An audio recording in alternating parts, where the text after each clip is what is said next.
Up where they walk, up where they run, up where they stay all day in the sun, wandering free. Wish I could be part of that world. What would I'd be working and giving, and they'd be saying, we don't hear it. We're not getting this in the booth. So what I finally had to do was we had to turn off all the lights in the studio. We had to turn off the lights in the booth and everything. And I had to sit like this. I had to close my eyes, and I had to just cover up my face like this and do all the work like that. I just had to pretend like I was underwater. Part of that world.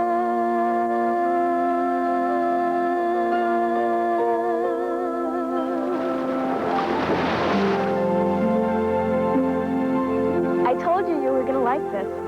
Okay, so far we've fallen in love with Ariel. We've fallen in love with Prince Eric.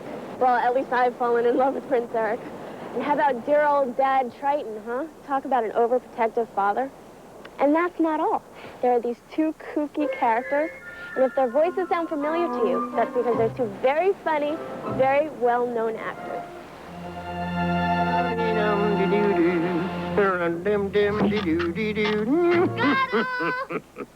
Whoa! Mermaid off the port bow! Ariel! How you doing, kid? Whoa, what a swim. One of Ariel's best friends is Scuttle, a funny scatterbrained seagull. He's played by who else? I was a method seagull.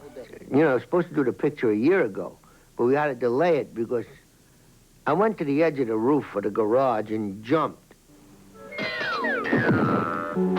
It wasn't easy being such a bird brain, even for Buddy. But with the help of his wife, he came up with his own idea on how to become Scuttle. She was shooting pictures so fast, and I told her, just shoot them as fast as you can, and I'll make the changes. And I let all these thoughts fly through my head of flying and talking and being that bird. This is very, very unusual. What? What is it? It's a dingle hopper. Humans use these little babies to straighten their hair out. See, just a little twirl here and a yank there, and boy, oh, like, yeah, I got an aesthetically pleasing configuration of hair that humans go nuts over. The most important thing is when you read the script for the first time, don't read words, read pictures.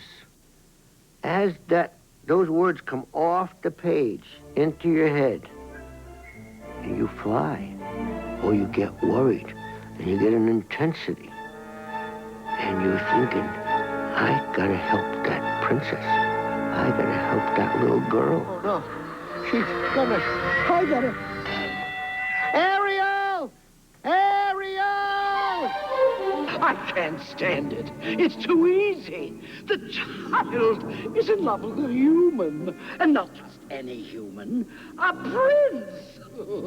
Meet Ursula, the sea witch, the meanest creature under the sea. But poor Ariel believes that she needs Ursula to make her dream come true.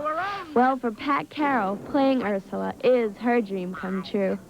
All my life, I have played funny characters, I've played nice characters, I've played touching characters. What I wanted to play were villains. Flotsam, Jetsam! I want you to keep an extra close watch on this pretty little daughter of his. She may be the key to Triton's undoing. Ariel is his daughter. She has everything Ursula doesn't have. She's beautiful. She's gorgeous. She's sweet. She's everything that Ursula hates. Oh, bah! In my day, we had fantastical feasts when I lived in the palace. She's fun to animate because you can do so much with her body because she's underwater and she's this big, fat, blobby character. Look at me, wasted away to practically nothing. Banished and exiled and practically starving, while he and his flimsy fish folks celebrate. Well, I'll give 'em something to celebrate soon enough. Often we would use the tentacles to kind of accent moves or grab Ariel and pull her closer or dance with her. So we use those tentacles in choreographing a lot of the movement. Poor unfortunate souls in pain, in need. This one longing to be thinner, that one wants to get the girl, and do I help them?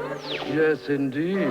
Those... And Ursula's an especially fun villain, not only because she looks like an octopus, you have that great movement with her lower regions, but she's also very sophisticated. You have your looks, your pretty face, and don't underestimate the importance of body language.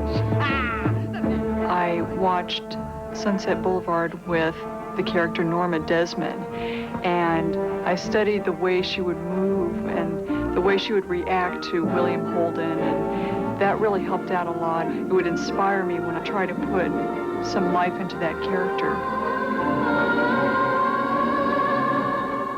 In my head, she was an old Shakespearean actress who had retired to the sea for some reason. But I thought of her with that kind of flair and flamboyance and theatricality, but underneath that kind of slit-eyed, oh, really?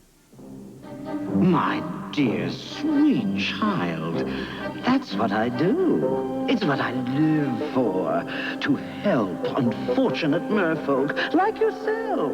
I think villains who have a little of the con artist in them are more fascinating because they give you a facade. Flotsam, jetsam, now I've got her, boys. The boss is on a roll. This poor, unfortunate soul.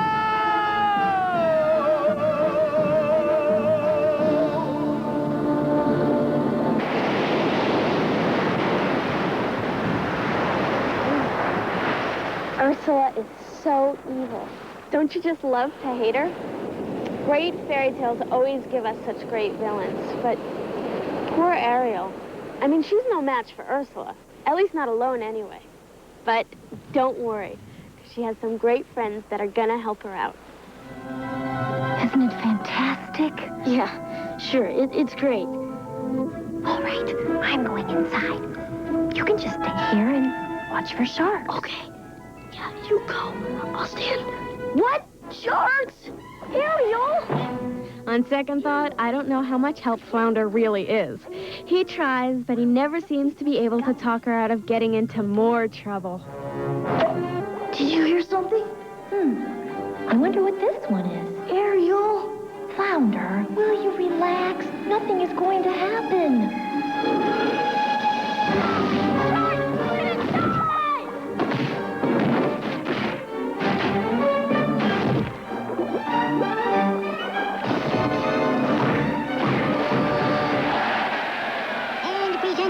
The distinguished what composer, Horatio, Thelonious, Ignatius, Crustaceus, Sebastian! But Ariel can count on Sebastian the Crab, even though he doesn't start out as Ariel's friend. Why, if Ariel was my daughter, I'd show her who was boss. None of this flitting to the surface and all such nonsense. No, sir, I'd keep her under tight control. You're absolutely right, Sebastian. He's so cute, even though his job is to keep an eye on Ariel for the king.